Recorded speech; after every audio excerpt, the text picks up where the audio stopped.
What's going on, guys? This is Mr. Teej 66's Movie Reviews. I am Mr. Teej 66. Today, I'll be taking a look at one of the great movies of my childhood, of my generation, 1985's The Goonies. Now, do I really need to give a plot synopsis of this movie? It's become so legendary that almost everyone, even people who've never seen the movie, know exactly what it's about. But just for the sake of argument, I'll go ahead and give it a shot. The Goonies concerns a group of kids who call themselves the Goonies, and they go on a pirate treasure hunt to find the treasure of a pirate named One-Eyed Willie in their area of Astoria, Oregon, because their homes are about to be foreclosed and their neighborhood is about to be torn down by a corporation.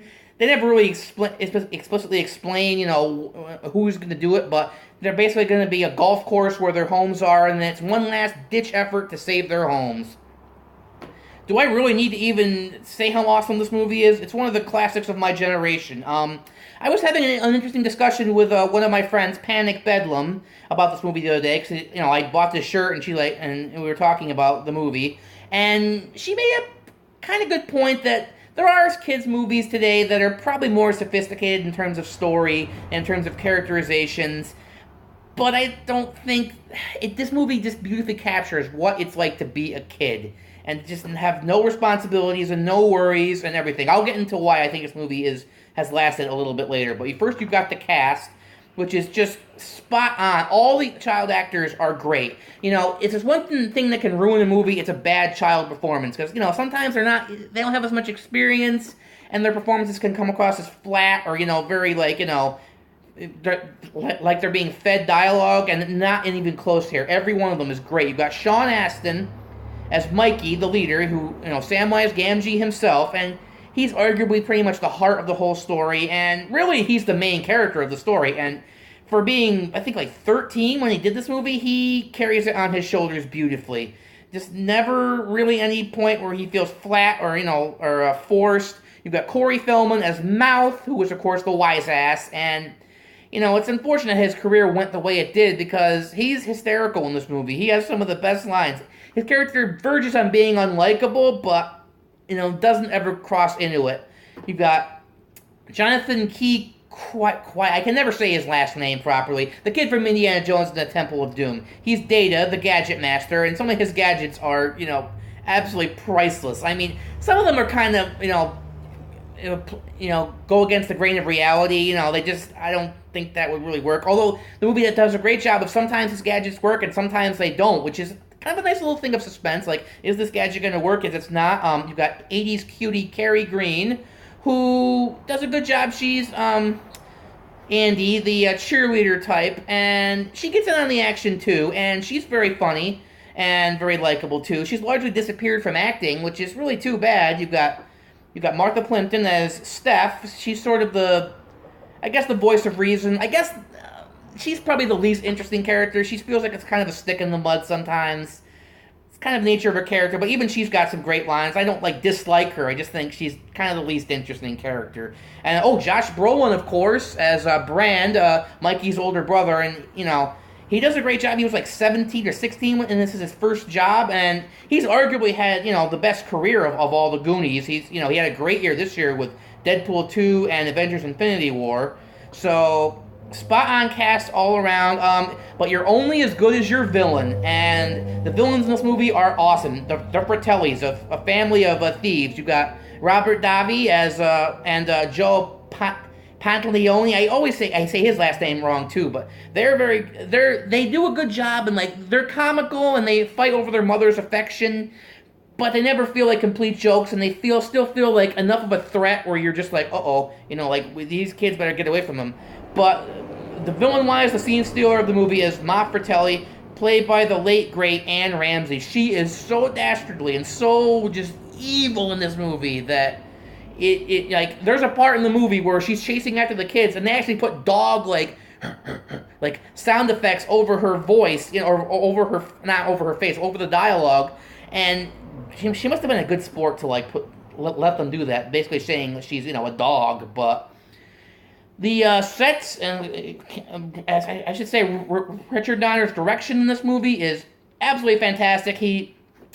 most famous for Superman the movie with Christopher Reeve and the Lethal Weapon films, and he gets into the Spielberg style. This movie was produced by Steven Spielberg, and the story was Steven Spielberg came up with the story, and Donner does a good job in keeping things moving. I never feel the movie drags. Some people have complained the beginning feels too long. Dude, the kids are so much fun to be around that, they're cracking jokes on each other that I don't mind. I mean, it's really not that, I never feel bored. These kids are so much fun to watch. The set design, wow, this movie is fantastic. Technically, it's aged very well. The sets are beautiful. I mean, once they get down in the caves, I mean, it's not a realistic cave. It's sort of a fantasy version of what a kid would imagine a cave would be. I've been in real caves.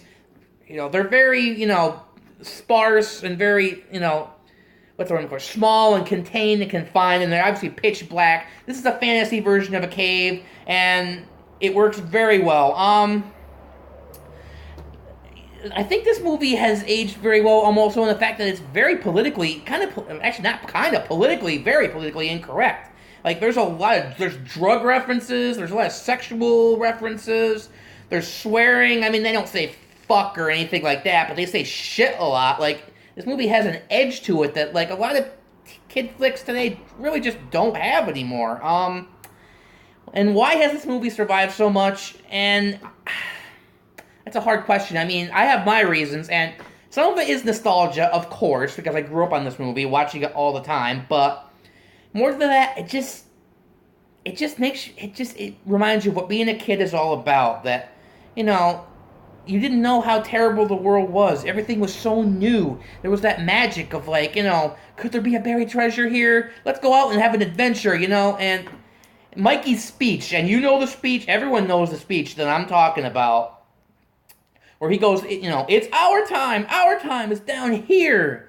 It reminds you of what it's like to be, not have any responsibilities, and just to believe in something with all your heart and not know how cruel and terrible the world is. I mean, the world is a fucked up, terrible place right now, and it's getting worse, and there are days when I really wish I could be a kid again. I admit it. Like, this movie reminds me of that. I think that's on the whole why I love it. It reminds you of being a kid and having adventures with your friends, and your friends are the most important things to you. I'm going to have to say something really corny, but I gotta say it.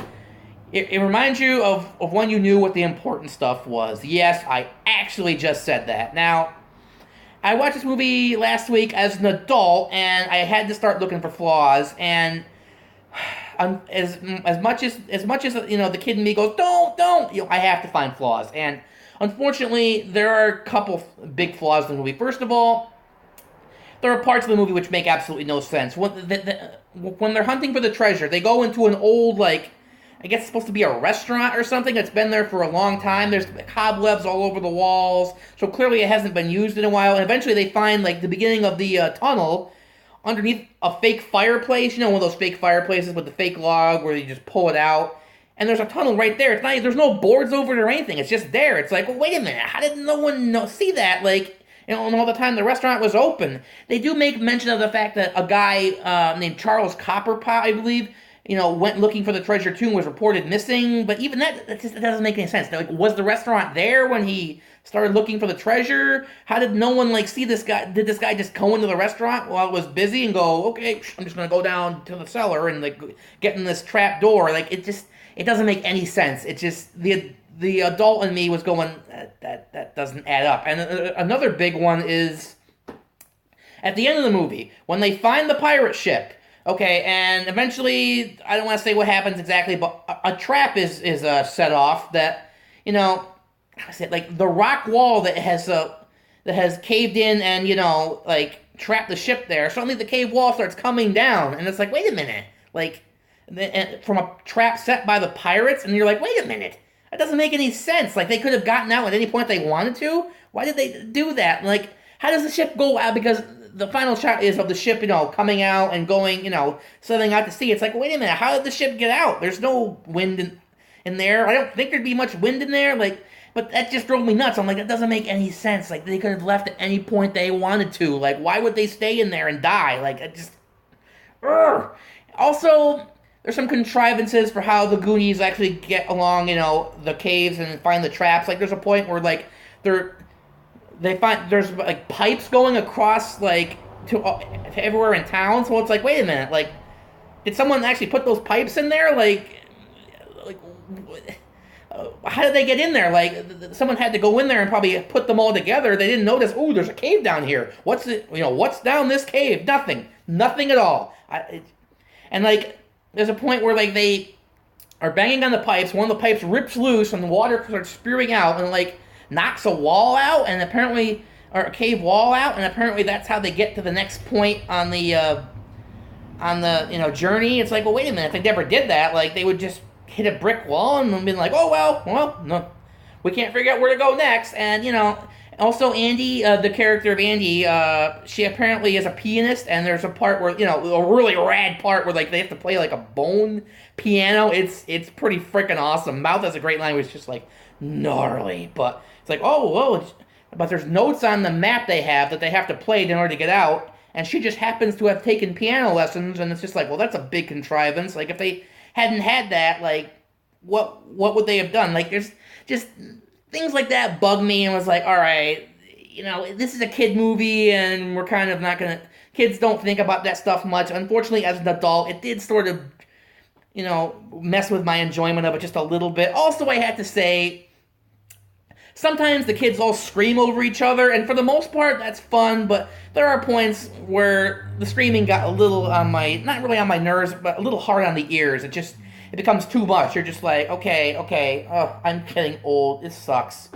But those are my, some big complaints. So for a rating-wise, I would give this movie... Oh, I forgot to mention Sloth. How can I not forget Sloth? The other memorable character of the film, played by a former NFL player who unfortunately passed away just a few months after this movie, or a few years after this movie came out. So that was really tragic. And, he has probably the other famous line of the movie, and you know it. Hey, you guys! Sloth is a blast. I mean, the makeup on him is spot on, too. He's supposed to be all hideously deformed, and he and Chunk form a really wonderful relationship. And...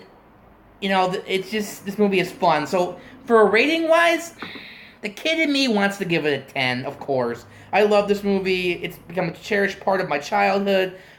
But, as an adult, trying to be, as hard as I can to be a professional movie reviewer, I can't give it a 10. I will give it definitely an 8.7. This movie is still a lot of fun. It has its flaws, but nothing even close to me wanting to hate it. But, I mean, it's...